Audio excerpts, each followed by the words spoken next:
ओम नमः शिवाय। साथियों, आज दर्शन करते हैं शिरडी के साईं बाबा मंदिर के, जो अहमदनगर जिले में मनमाड हाईवे पे स्थित है। शिरडी के साईं बाबा एक संत थे, फकीर थे, और हिंदू मुसलमान ही नहीं, बाद के वर्षों में तो ईसाई और पारसी भी उनके अनुयायी बन गए थे। वे धर्म और जाति पाति के भेदों और कट्टरता को पसंद नहीं करते थे।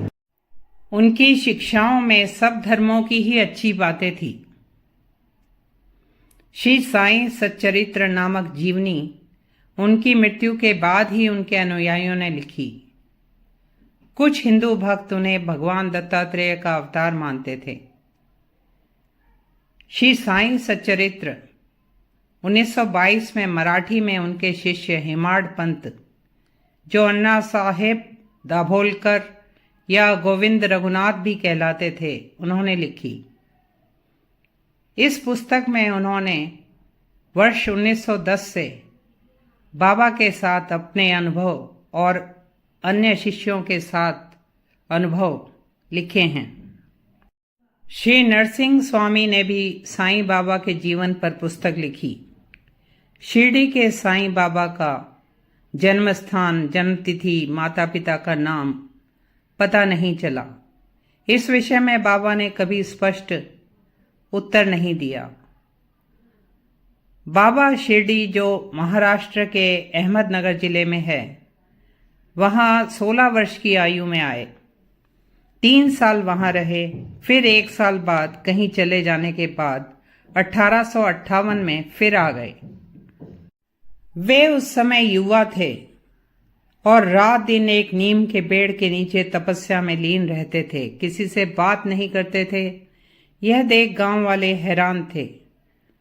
कुछ गांव के लोग, जैसे खंडोबा मंदिर के पुजारी महालसापति अप्पा जोगले, काशीनाथ, उन्हें मिलने जाते। बच्चे पागल समझकर उन पर पत्थर फेंकते। महालसापति ने ही उन्हें साईं बाबा का नाम दिया था। वे घुटने तक की कफनी पहनते और सिर पर कपड़ा बांधते थे।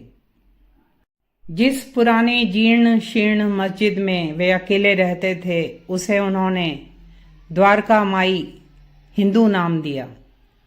वे भिक्षा मांगते, धुनी जलाकर रहते और उसी की चमत्कारी बभूति को सबको देते। उनके अनुयायी उस बभूति में अद्भुत शक्ति पाते थे। इसी बभूति से वे रोगियों का उपचार करते। वे हिंदुओं को रामायण, भगवद गीता और योग वाशिष्ठ पढ़ने को कहते और मुसलमानों को कुरान पढ़ने को कहते, लेकिन भगवत स्मरण हमेशा करने को कहते थे। बाबा ने लैंडी बाग में, जो आज एक तीर्थ स्थल है, एक फूलों का बगीचा बनाया था, जहां आज बाबा से जुड़े लोगों और पशुओं की भी समाधि है। 1910 तक बाबा के चमत्कारों की प्रसिद्धि बंबई में फैल चुकी थी। उन्हें मिलने अनेक लोग आते थे। 15 अक्टूबर 1918 में विजयादशमी के दिन बाबा ने प्राण त्यागे। जहां आज बाबा जी की समाधि मंदिर है, जो शिरडी साईं बाबा मंदिर के नाम से प्रसिद्ध है। वे श्रद्धा, संतोष और सबूरी पर बल देते। वे कर्तव्य पालन पर बल देते, परोपकार पर बल देते, भौतिक वस्तुओं के मोह से बचने को कहते, अपने को पहचानने पर बल देते। उनकी शिक्षाओं में हिंदू धर्म के तीनों आध्यात्मिक मार्ग, भक्ति योग, ज्ञान योग और कर्म योग मिलते थे। वे सद्गुरु की आध्यात्मिक शक्ति पर बल देते, सब प्राणियों में ईश्वर को देखने पर बल देते। आज साईं बाबा मंदिर भारत के प्रसिद्ध धार्मिक स्थानों में से एक है। मंदिर के अंदर और बाहर स्वर्ण पत्रों की सजावट है। साईं बाबा की सजीव सी संगमरमर की मूर्ति पर रेशमी वस्त्र, स्वर्ण मुकुट और फूलों की सजावट बनी रहती है। मंदिर का प्रबंधन श्री साईं बाबा संस्थान ट्रस्ट करता है, जो आज शिक्षा, समाज कल्याण और चिकित्सा के क्षेत्र में भी अनेक परोपकारी कार्य करता है। मंदिर में काकड़ आरती, मध्याह्न आरती, धूप आरती और सेज आरती होती है। साईं बाबा की पालकी की शोभा यात्रा हर वीरवार को समाधि मंदिर से द्वारका माई से चावड़ी और फिर साईं बाबा मंदिर में लौट आती है।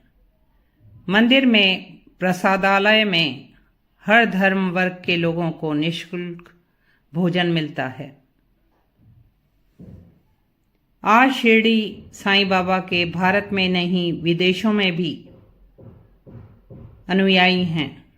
सारे विश्व में लगभग 2000 मंदिर हैं। बाबा की अनुयायी कुछ स्त्रियां जो आज भी प्रसिद्ध हैं, उनमें बाईजाबाई और लक्ष्मीबाई का नाम प्रमुख है। 2008 में शिरडी साईं बाबा के सम्मान में डाक टिकट निकाला गया था। शिरडी के साईं बाबा के जीवन के चमत्कारों पर, उनके शिक्षाओं पर भारत में अनेक भाषाओं में प्रेरणादायक फिल्में और सीरियल्स बने हैं। श्रद्धा और सबूरी और सबका मालिक एक, यही बाबा के संदेश थे, जिन्हें याद रखा जाए तो मानव की सभी समस्याएं समाप्त हो जाएं। साथियों, ऐसे दिव्य स्थानों की दिव्य जानकारी के लिए please like, share and subscribe this channel. ओम नमः शिवाय।